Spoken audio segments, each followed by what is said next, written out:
Oi, pessoal. A gente está aqui hoje com o Alexandre Prado, que é coach, consultor e presidente do Núcleo Expansão. O assunto de hoje é sobre como se comportar nas dinâmicas de grupo, né?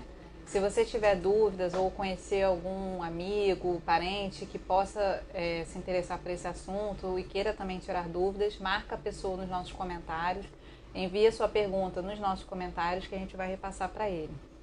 Alexandre, queria primeiramente que você esclarecesse para o pessoal que está nos assistindo pelo Facebook, quais são os objetivos principais das empresas ao realizarem as dinâmicas de grupo? Olha, a dinâmica de grupo ela pode ser utilizada numa série de contextos, né? O que as pessoas costumam conhecer dentro do recrutamento e seleção é dentro de uma seleção, para uma posição que a pessoa esteja participando, né? É como uma etapa no processo de seleção. Tem a entrevista, tem a dinâmica de grupo, tem a análise de currículo. Agora, as empresas também utilizam dinâmicas de grupo para desenvolvimento dos seus quadros, das pessoas que já trabalham lá, né? Ela também pode ser utilizada dentro do contexto educacional. Então, professores em cursos utilizam dinâmicas de grupo para fixar, para assimilar, para que os alunos assimilem melhor o conhecimento. Geralmente, Alexandre, num processo seletivo, a dinâmica de grupo costuma vir em qual momento? Ela é numa fase intermediária, né? Normalmente tem análise de currículo, muitas vezes tem uma primeira entrevista mais genérica, mais geral, e depois entra a dinâmica de grupo, né? A dinâmica de grupo ela é uma das etapas que vem no meio, no começo para o meio, onde o objetivo é dar uma grande peneirada naquele grande número de candidatos. Depois sucede o processo, né? O processo vai caminhando com outras entrevistas, talvez provas técnicas, talvez com conhecimento de idiomas, e até chegar em outras entrevistas na medida que a pessoa vai sendo direcionada para a área que ela vai ser contratada. Alexandre, existe um ideal, assim, um número adequado, máximo de pessoas para participarem de uma dinâmica de grupo? Olha, dentro de um processo de dinâmica para fins de recrutamento e seleção, o que as empresas costumam adotar é de 10 a 20 pessoas, né? Dentro de treinamentos, é interessante que cada grupo tenha entre 5 e 7 pessoas, de forma a se tornar produtiva a discussão. O mesmo acontece na dinâmica que é aplicada dentro do contexto educacional. Então, geralmente é de 10 a 20 pessoas. No processo de recrutamento e seleção, sim. E no caso de não ser um processo de recrutamento? Em treinamentos corporativos ou no processo educacional, varia de 5 a 7 pessoas. Uma pergunta aqui, como demonstrar liderança diante do grupo sem parecer autoritário? Olha, na verdade, dentro de uma dinâmica, eu vou tentar contextualizar a sua pergunta no processo de recrutamento e seleção. Na verdade, você deve ser quem você é, né? Não adianta o indivíduo dentro do processo de recrutamento e seleção, mostrar-se alguém que ele não é. Porque ele pode ser até aprovado, mas logo depois, né, depois de contratado, a empresa vai verificar, vai confirmar que aquele não é o comportamento da pessoa. Então ela vai ser dispensada, né? Então o ideal é que a pessoa seja quem ela é. Se ela tem uma característica de liderar, de aparecer, de ser mais extrovertido, utilize isso, porque pode ser exatamente o que a empresa busca. Algumas pessoas entram para um processo de dinâmica sem necessariamente, ou melhor, formando uma ideia do que elas acham que a empresa quer. Isso é um erro. Na verdade, ela ser quem ela é o melhor, porque a empresa vai checar depois essa congruência. Ou seja, não é adequar o seu perfil para aquele empregador, né? Na verdade, você pode até ao longo da sua carreira fazer adequações aos seus comportamentos, né? Faz parte do aprendizado, do desenvolvimento.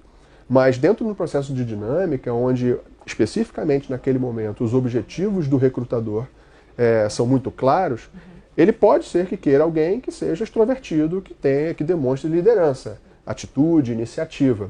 Se a pessoa é assim e mascara dizendo que não é, mostrando-se mais tímido, ele de repente vai perder uma oportunidade porque achava que não era esse o comportamento que era esperado. Acontece o mesmo ao contrário, a pessoa que é introvertida, que é mais tímida e que numa dinâmica procura mostrar-se um líder, alguém muito extrovertido, alguém que tem iniciativa, mas como não é natural dela, pode acontecer inclusive de formar uma ideia artificial dela. O recrutador não gosta disso. Pessoal, para vocês que ficaram conectados agora, a gente está com o Alexandre Prado aqui hoje, que é presidente, coach e consultor do Núcleo Expansão, falando sobre dinâmica de grupo, né? Como se comportar, tirar dúvidas de todo mundo, tanto em relação a processo seletivo, né? Quanto dinâmicas feitas na empresa com os próprios funcionários. Se você tiver alguma dúvida, escreva aí nos nossos comentários que a gente vai passar para o Alexandre. Alexandre, outra pergunta é a seguinte, quais são os pecados mortais que você poderia definir numa dinâmica de grupo, quem está participando? Acho que o primeiro a gente acabou de falar, né? Não ser quem você ser quem você não é, né? Mostre quem você é, né? Porque sendo a pessoa que você é, mostrando quem efetivamente você é, você pode ter sucesso. Se você não for aprovado no processo, o indivíduo não for aprovado no processo, é porque o perfil dele, natural dele, não era o desejado pela empresa. Um outro pecado mortal é tentar centralizar as atenções, né? Na verdade, na dinâmica de grupo, o grupo deve aparecer. O recrutador ele deve buscar, ele deve conseguir perceber os perfis diferentes, né? Não de uma pessoa. Então, se uma pessoa quer aparecer muito, ou ao contrário, quer se separar muito, quer ficar muito quietinha, não faça isso, né? Isso é um outro erro, né? Centralizar as atenções ou não querer atenções também é um outro erro.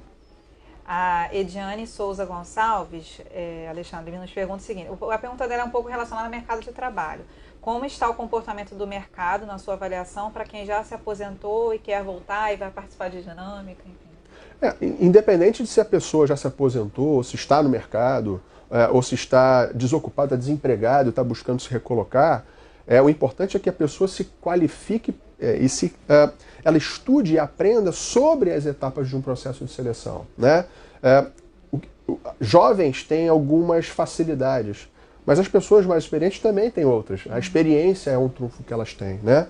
Então, procure fazer um bom currículo, procure treinar para estar bem pronto para a dinâmica, prepare-se para entrevistas, se exigir idiomas, treine naquele idioma. Há uma série de testes que são feitos durante os processos de seleção. Então, qual é o nome dela mesmo? É a Ediane. A Ediane, ela deve buscar se qualificar como outro candidato qualquer, né? Buscar entender as etapas do processo e se qualificar para cada um deles. Alexandre, outra dúvida aqui nossa, né, pessoal, que pode ser também de vocês. Uma pessoa que é muito introvertida e tem medo da dinâmica de grupo, né? Sabe que já foi chamado, já está com data marcada. Tem algo que ela possa fazer para se preparar melhor? Tem, com certeza que tem. Na verdade, quando a pessoa ela é mais tímida, ela tem que trabalhar para desenvolver, para reduzir essa timidez, para melhorar a sua autoconfiança, a sua extroversão, né? Então ela pode fazer isso através de dinâmicas que ela vai desenvolver, treinamentos, buscar o auxílio de um profissional capacitado, o coach, por exemplo, vai auxiliá-la a estar preparada para se sair bem dentro de um processo em que inclua uma dinâmica de grupo. Qual é a importância das roupas para a avaliação numa dinâmica de grupo? É importante, né? A imagem é importante, né? Então, homens sempre buscar estarem bem vestidos, né? Sempre que, se possível, perguntar ao recrutador que tipo de roupa deve usar, mas realmente usar um pouco do bom senso, né? Então, homens de uma forma elegante, não precisa ser um terno necessariamente, mas usar uma calça arrumada, uma camisa arrumada, né? E as mulheres, necessariamente, sem decotes, sem roupas muito curtas, nada muito vulgar, porque, na verdade, a imagem, a empresa, os funcionários são a imagem da empresa, né? Vão refletir no mercado a imagem da empresa. Então, nenhuma empresa, ou em regra, não quer imagens distorcidas ou deturpadas da sua marca. O Pedro Lei, que nos acompanha pelo Facebook, pergunta o seguinte, como faz para melhorar a capacidade de uma pessoa para trabalhar em grupo?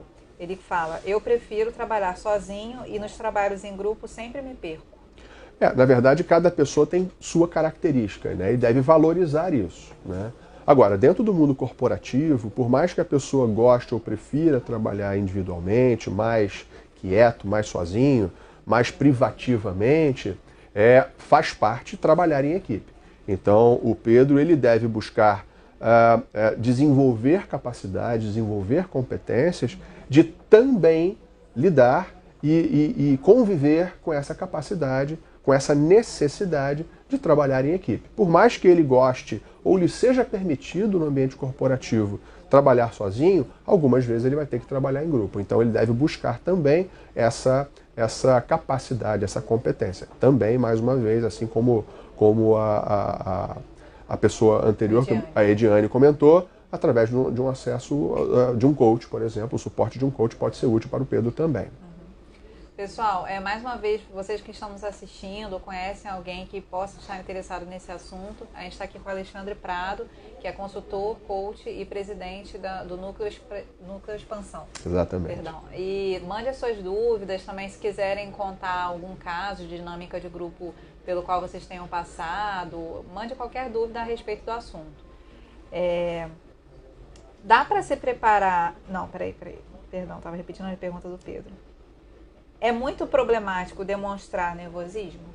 Não é problemático, né? Muitas vezes, naturalmente, a grande maioria das pessoas, quando lidam com algo novo, algo inesperado, sua um pouquinho, tem uma dose de nervosismo. Isso é natural, isso é normal, é o medo, o receio do desconhecido. Então, a grande maioria das pessoas tem essa tendência. Agora, se a pessoa nota que ela fica extremamente nervosa, que isso a incapacita a participar de uma dinâmica, que isso, no português, claro, está queimando o filme dela, então ela deve buscar realmente um suporte profissional para poder identificar, inclusive, o que a leva a ficar nervosa, né? A ter um comportamento ruim e que a impeça de seguir à frente nos processos de recrutamento, por exemplo. Alexandre, é possível, acontece de determinadas empresas que exijam fluência em outra língua, às vezes promoverem uma dinâmica de grupo em outra língua?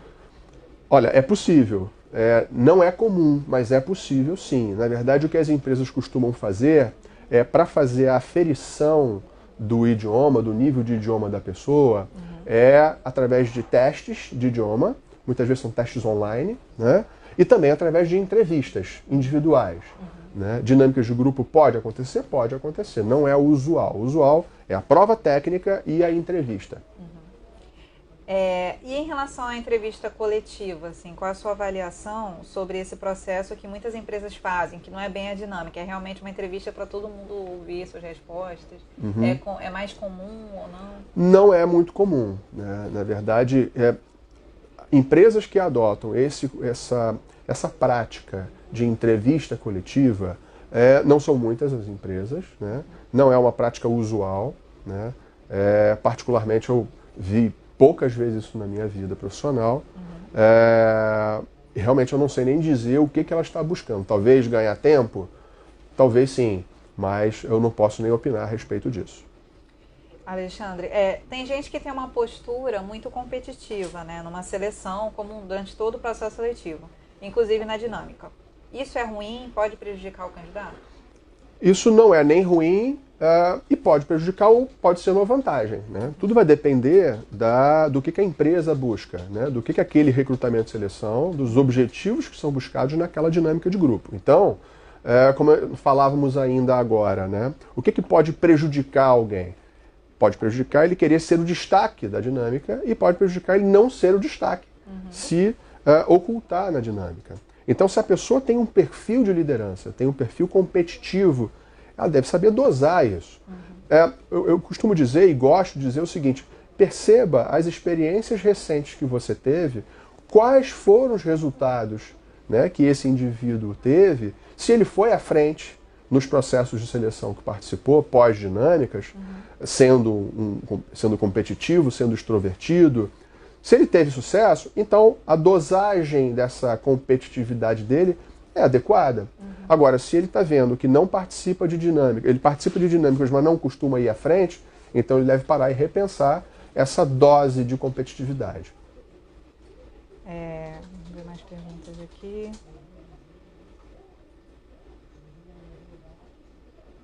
Ah, tá. Voltando rapidamente àquele assunto, Alexandre, das roupas, que tipo de roupas, na sua opinião, deve ser evitado durante uma entrevista, uma dinâmica? O que deve ser evitado, para mulheres especificamente, decotes, né, roupas muito curtas, roupas muito chamativas, né, para homens, camisetas, bermudas, chinelo, né. Então, estamos falando do mundo corporativo. Por mais informal que a empresa seja, o mundo corporativo ele exige certa conduta em termos de vestuário, né? Então, dependendo da posição, pode ser uma calça jeans, pode ser um sapato. Eu sempre aprendi que pecar por excesso é melhor, né? Então, colocar uma calça, colocar um sapatinho social, colocar uma blusa, ainda que seja uma blusa dobrada para os homens, para uma mulher, colocar uma saia no joelho, ou um vestido mais longo, né? Ou uma calça mesmo, com um terninho, é mais adequado. O Sandro Câmara, que está nos acompanhando pelo Face, pergunta o seguinte: dinâmica de grupo em que você precisa realizar o papel de um personagem, é válido? É válido. As empresas costumam fazer isso, as empresas costumam adotar determinadas práticas em dinâmicas. Elas costumam fazer, identificar papéis, determinar papéis para os seus participantes e depois mudar esse papel. Então, no momento, uma pessoa é presidente da empresa e a outra pessoa é um assistente. Depois muda o papel. O que era assistente passa a ser presidente, o que era presidente passou a ser assistente. Porque o que a empresa busca, muitas vezes, é identificar a capacidade de improviso, de criatividade, de fluência verbal. Então, é comum fazer, identificar papéis, né, determinar papéis. E também é comum fazer essa troca de papéis durante a dinâmica. A Rosângela Leitão, ela faz só um comentário, mas eu acredito que ela questiona a necessidade da dinâmica no caso dela. Ela fala o seguinte: participei de uma dinâmica de grupo para trabalhar como agente comunitário, sendo que na prova objetiva eu passei em terceiro lugar. Então, acho que ela coloca aí, levanta essa questão da necessidade. Você acha que mesmo para um agente comunitário haveria necessidade de dinâmica de grupo? Ou você acha que isso cabe à empresa? Cabe à empresa, na verdade cabe à empresa, né? Cabe à empresa, ainda que seja uma empresa pública, né? Mas cabe sim à empresa, porque, como nós falamos no início, uma dinâmica ela é um meio, ela é uma ferramenta para buscar, para obter informações sobre os candidatos. Então pode ser que, especificamente, nesse caso da agente comunitária, quisesse aferir se a pessoa tem capacidade de se relacionar com outras pessoas. Imagine se a pessoa está entrando para ser agente comunitário e mal sabe falar, mal sabe se relacionar, é muito, né, séria, muito troncuda. Então, pode ser válido para fazer essa verificação do comportamento da pessoa. Pessoal, mais uma vez a gente está aqui com o Alexandre Prado, que é coach, consultor e presidente do Núcleo Expansão. Se você tiver dúvidas sobre dinâmica de grupo, essa parte dos processos seletivos ou também dinâmica de grupo realizada pelas empresas já com seus funcionários, mande para a gente a sua pergunta ou então comente algum caso pelo qual você tenha passado em relação a isso que o Alexandre responde. E também marque amigos seus, parentes que tenham dúvidas sobre isso. Alexandre, o candidato pode se recusar a participar de uma dinâmica que seja um tanto vexatória, que faça uma proposta de algo que venha a embaraçar as pessoas? Eu gosto de dizer também que a gente deve fazer na vida tudo aquilo que seja congruente com os nossos valores, né?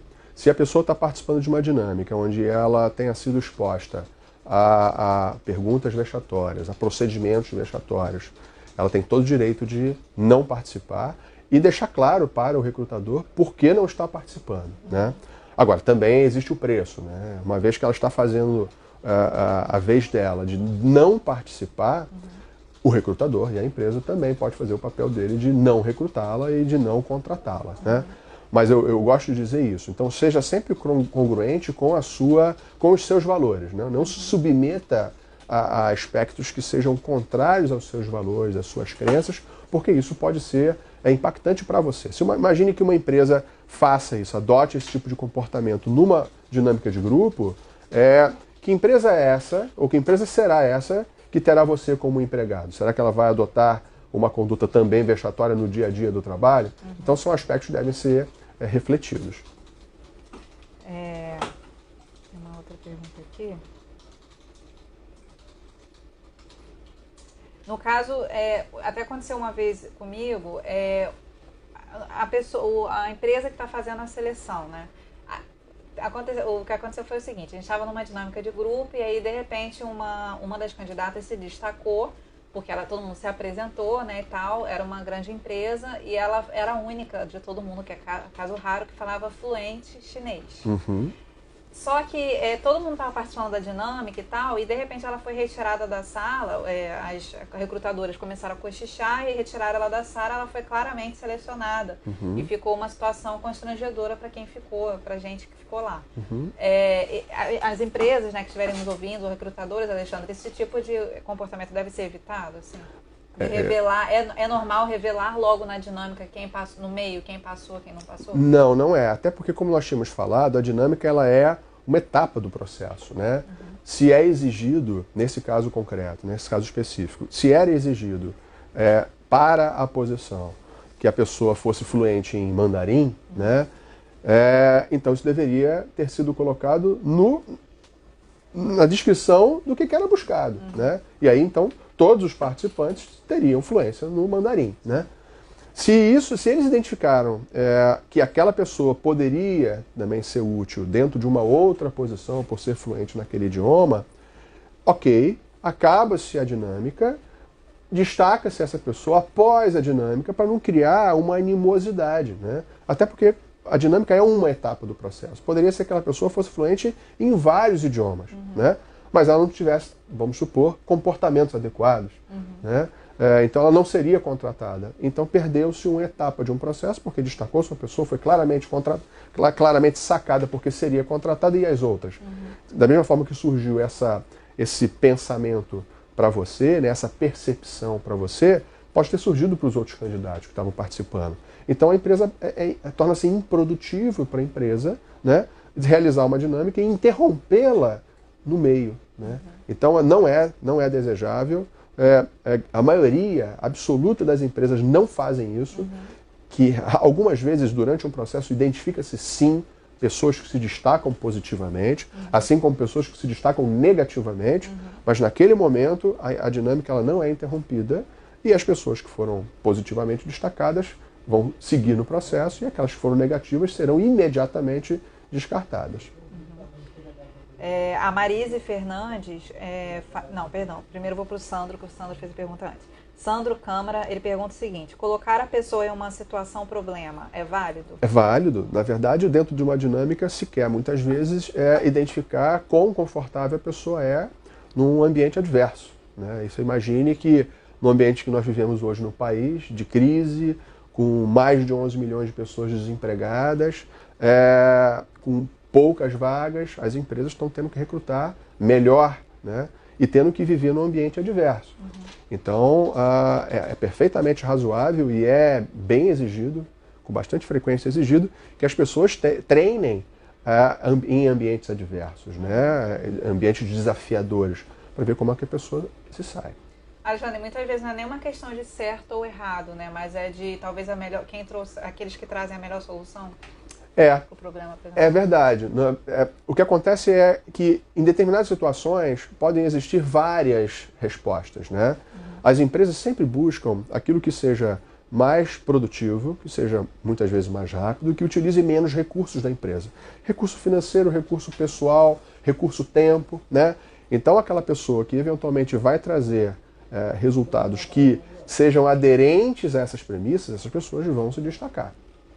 A Marise Fernandes, que também está nos acompanhando pelo Face, pergunta se ela faz a seguinte colocação: trabalhar em equipe tem que haver sintonia, senão nada fluirá. Isso também acontece meio que na dinâmica? Na verdade, trabalhar em equipe é fundamental no mundo corporativo, né? Exceto se a pessoa tiver uma função que tenha que trabalhar solitária.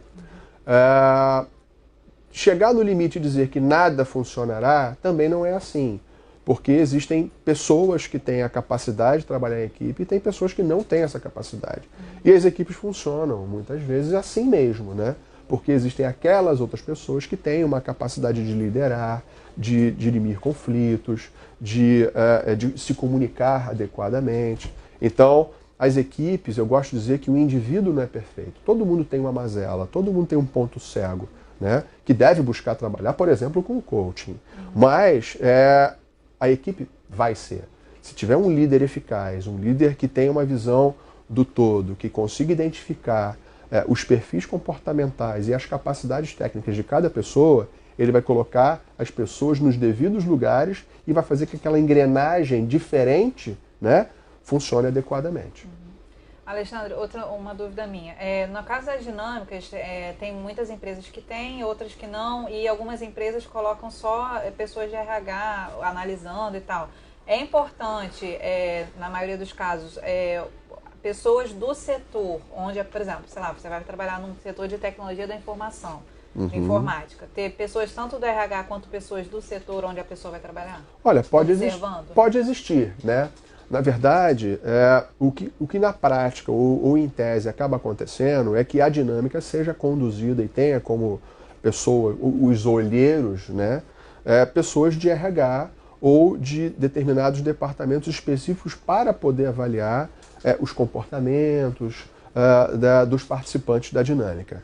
Porque a questão técnica, por exemplo, pessoa de tecnologia da informação, ela vai conseguir verificar melhor, avaliar melhor o candidato nas etapas posteriores. Já foi feita uma análise de currículo, já sabe se a pessoa tem ou não as credenciais necessárias.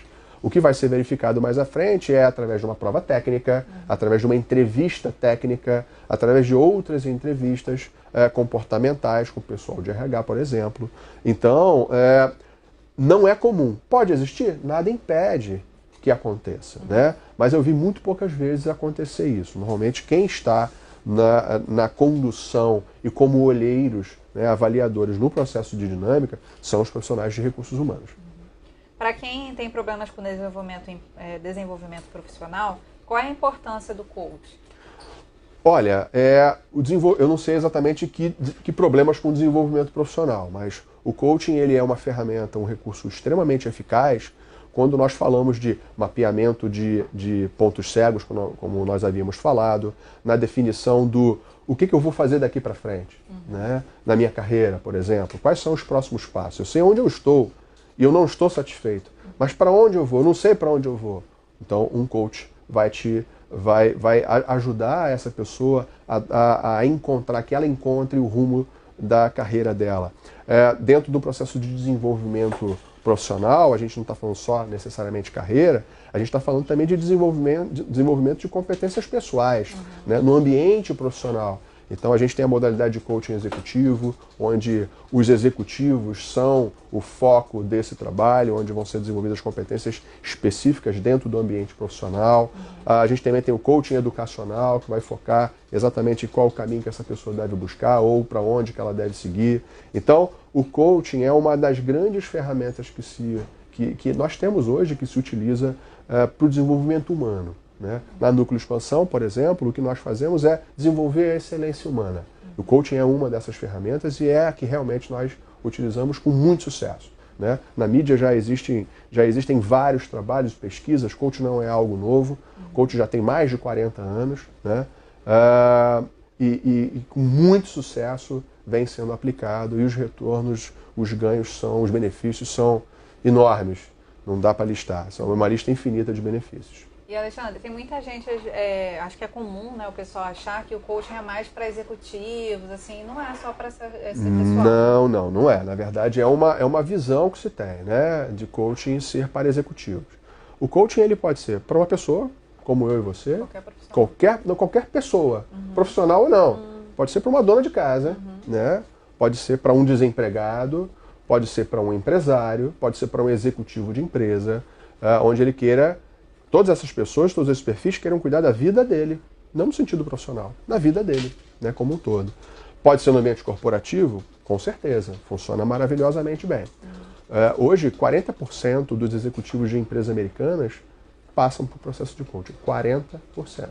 É muita gente. Né? Podemos também fazer coaching para a empresa, onde o cliente é a empresa. O que se está verificando é desenvolvimento de comportamentos, né? A empresa não é uma pessoa física, mas os comportamentos e as crenças e a missão e a visão da empresa.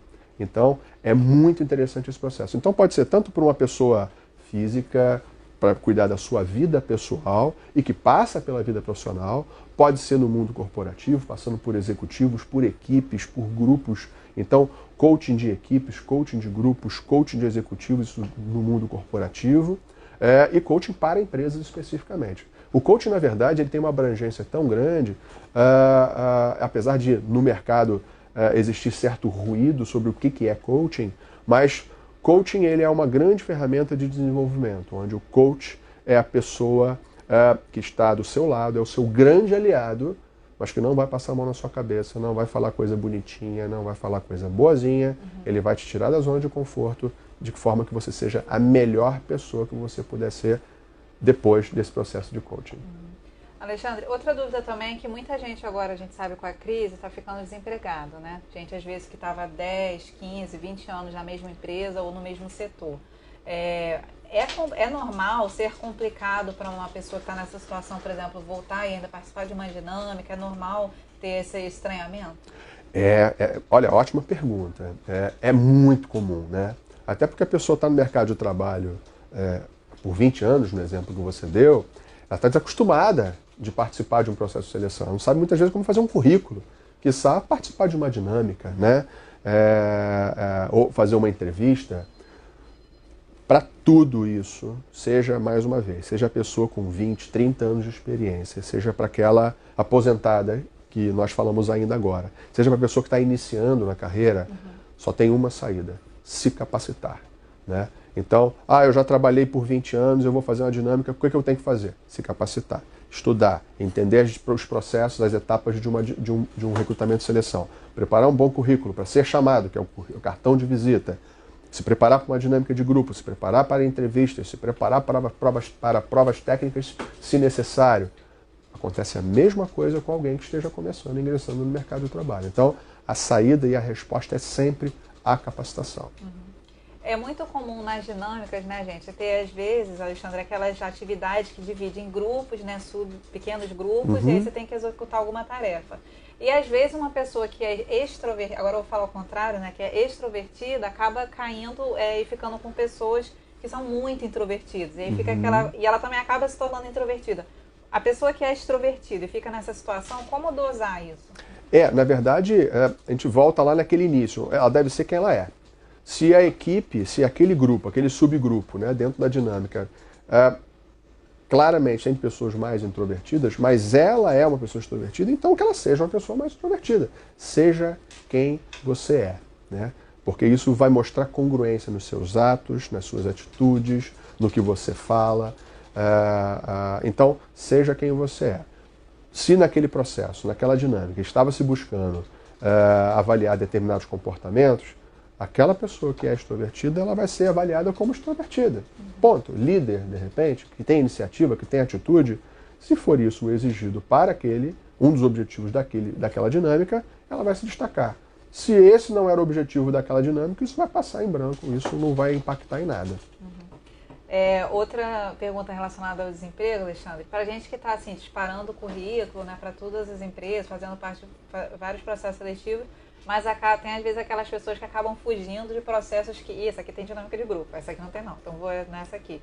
O que você aconselha para essas pessoas? Olha, não façam isso, não façam isso, né? Porque realmente está em crise, tem muita gente desempregada, o nível de atividade econômica do país está mais baixo, né? No ano passado o PIB caiu 3,8%, então tem menos vagas. Então quando a pessoa foge de participar de um processo que eventualmente ela foi chamada, ela está reduzindo as possibilidades de reemprego, né? Então é tão simples quanto isso. Então que ela busque, mais uma vez, a palavra-chave é a capacitação. Procure identificar o porquê ela não quer participar da dinâmica. Ela não quer porque ela fica nervosa? Para isso tem remédio. Ela não sabe praticar, ela não sabe quais são as dinâmicas? Não se preocupe em saber como funciona a dinâmica. Quem tem que saber como funciona a dinâmica é o profissional que vai estar conduzindo, o psicólogo, o profissional de RH.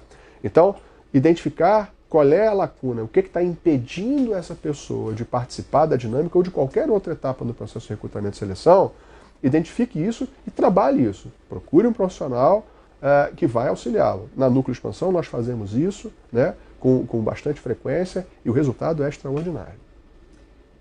Pessoal, essa foi a nossa conversa com o Alexandre Prado, que é coach, especialista no assunto. E queria que você deixasse, por gentileza, Alexandre, o pessoal até que queira contratar o seu serviço, não esteja precisando, os seus contatos. O nosso site é www.nucleoexpansão, está aqui na tela, .com.br. Repetindo, www.nucleoexpansão.com.br. O nosso telefone é 21, no Rio de Janeiro, 3074 1501. E o nosso celular é 21 99600 1501. Através do nosso e-mail também, contato@nucleoexpansão.com.br. Tá bom, obrigada, Alexandre, foi um prazer. Eu que agradeço. Tchau, pessoal. Até logo.